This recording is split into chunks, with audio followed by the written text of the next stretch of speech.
When we think today of literally how the royals influence us, and whatever you think they do, really from the start with the late and beautiful Princess Diana, she sort of, well, I say the start, I mean in my generation, I just remember everything she wore, everybody tried to buy. Remember the polka dot look? Do you remember the hats? You know what I mean? And even now they still sell for thousands, if not millions of pounds, because they became iconic, simply because she was the most photographed woman in the world. And that has gone on for centuries, right back, to Queen Elizabeth I.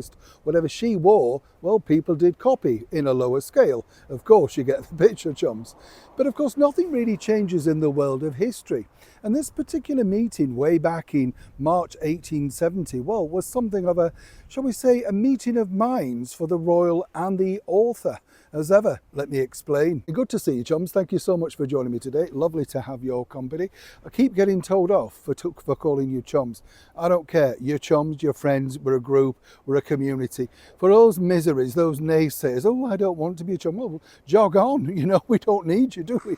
We're friends. It's about having friendship. That's the deal, right? And it does sort of make me laugh, like, oh, Neil, could you just get to the point? I like to talk to you. That is the point of if you just want your gossip, sign up to a membership. That's the thing that I say to people. I'm not being unkind, but this is our community, our channel. We built this together. If we fancy a natter about the things that matter, it doesn't matter, does it? That's a nice rhyme, isn't it? Things that natter matter. And I'm getting quite eloquent there, you see. Now let me get back to your historical story of the day. This caught my eye for two reasons, in fact, because recently I was lucky enough to be on not a walking tour, but one of those things where you go around London, and we went past the brilliant author Charles Dickens's house. And as many people know, I was recently filming at the Sherlock Holmes pub in the heart of London, and we'd gone past the Charles Dickens pub as well. God, that makes me sound like a bit of a drunken, doesn't it? We're in the Charles Dickens pub, they're in the Sherlock Holmes pub, It's not like that, of course.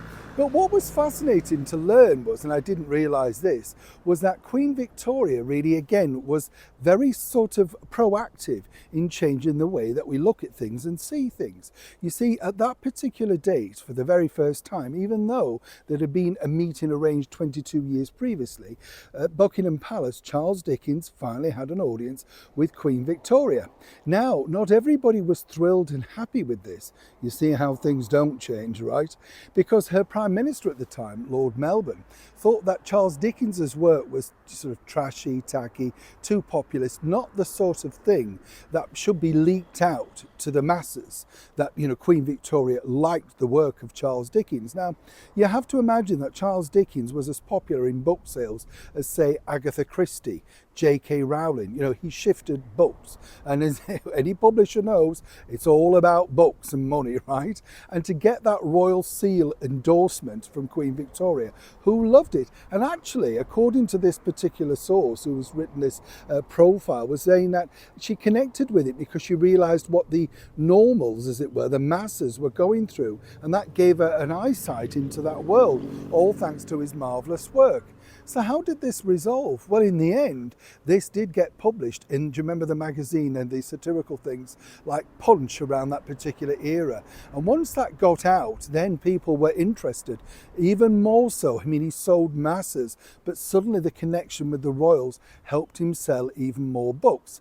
Sadly, Charles Dickens didn't last too long after the meeting, so it was a nice end to a wonderful career. Which brings me right up to the date of this, you see. Right now over here in the United Kingdom, and going incredibly well around the world, is of course Queen Camilla's reading room. And this is a great opportunity for authors to get seen, heard, discussed, have an event at Buckingham Palace or Clarence House, and showcases their own work. Apparently, according to her son Tom, who told me this, and I can share this with you, the bottom line is apparently the Queen's got several books on the go at various points around the house, and picks them up and dips in and out. And I said, how does she remember where she is? He said, oh, she just does. And I thought, that's a skill in itself, isn't it? How do you know if you're reading a thriller or a biography? He said the thing is, she just finds books a great source of comfort, and the fact that you can lose yourself in other people's words, and more importantly, simply revel in their wonderful stories. But going back to Charles Dickens, of course, and Queen Victoria, as I said, she did a lot to help his career. And we think about it in today's terms and say, well, what do the royals do? Well, as I've pointed out, royal warrants, royal endorsements, everything associated highlights that. Yes, it might have been a different time and it might have been a lot slower to reach the masses, but they did. And again, someone like Queen Victoria truly led the way. Neil Shawn, Kensington, London.